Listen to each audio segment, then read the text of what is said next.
This one came up in a yoga session that I was teaching this morning, so I feel like it's really useful in a broader context as well, is let's reframe what it means to do something for ourselves. So what it means to learn something or to do something that takes care of us. So the true meanings of the word self-care, rather than the buzzword as a term itself, is really just taking care of our needs and ourselves. So in the context of the yoga practice, because it's a cold morning here at the moment, it's cold, it's windy, those August westerlies are here, and they feel awful.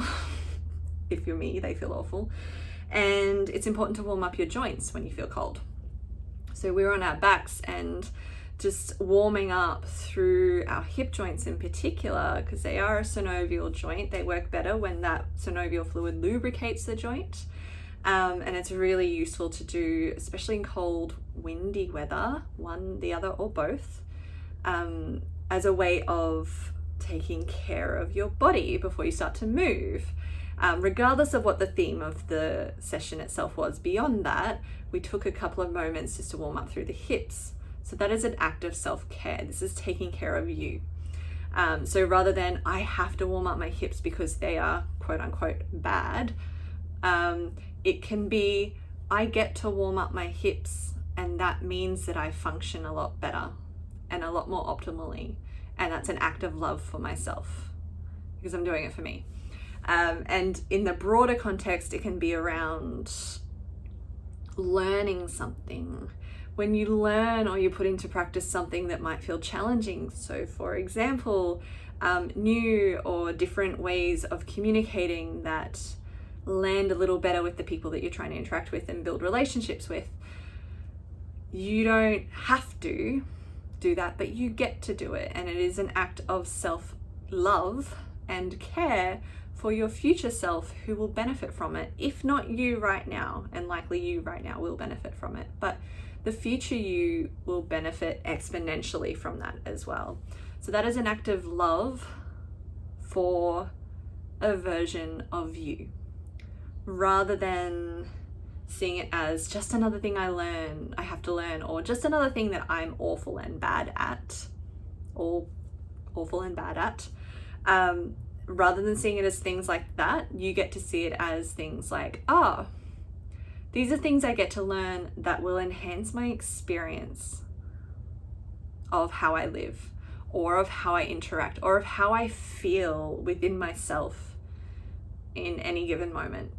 Because maybe I'll feel more confident to express myself as I need to when it shows up. Or maybe I'll feel more confident that even if I get the words wrong, which is likely, I can always just keep trying and keep finding ways to explain or express myself until I feel like I'm getting the words right. That if I get the words wrong, it's not the end of the world. That's a big one, probably a whole other topic. So these things that we are learning, or these things that come across our attention and our paths, they aren't necessarily to say that it's something that you have to do because there's something wrong with you, and they're not necessarily to say that there's something that you have to do because that's what you have to do.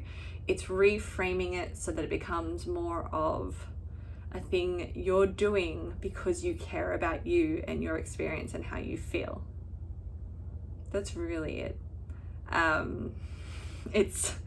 And it can take practice. There are still things, there will always be some things that show up and you're like, no, I don't want to do that. Even though they benefit you, or even though they may be something that you have to do, like your taxes, for example, you have to do them. Great, support doing that. But it doesn't mean that it's always going to be fun or your favorite thing to do. It doesn't have to be your favorite thing to do. It can just be something that you're doing because you care about your future. Or you care about how your body feels or how your brain feels. So you could do your taxes, for example, and do it because it means that your brain then doesn't have to think about it because it's done. And then your brain can rest all of that background task activity that is focused on the fact that you haven't done it and it's hanging there. It can actually just let that go and actually pay attention to what it does want to pay attention to.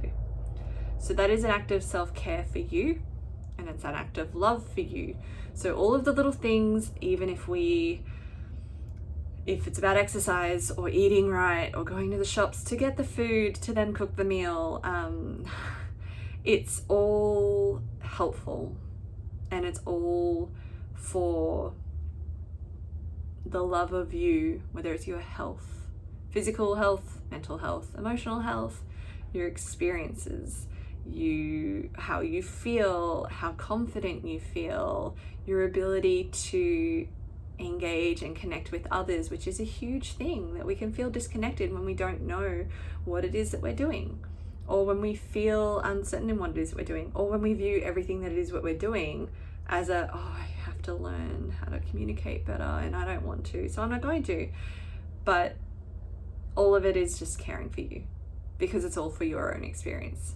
And if we reframe it a little, obviously there's different nuances that show up depending on how you feel with each of these things. But if we reframe it from that I have to I get to do this, and this is an act of love for me, without the buzzwords or the feeling of the buzzwords around it, I get to do this because this is an act of love for me.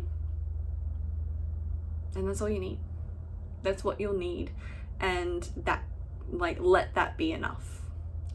Let it be enough. Don't let it be about what it's going to serve for other people. And it probably will anyway, because how you take care of yourself then determines how you can show up for others. And that's all connected. But don't let the motivation be for other people. Let it be enough that it's for you. That has to be enough, because that's what's really, really important.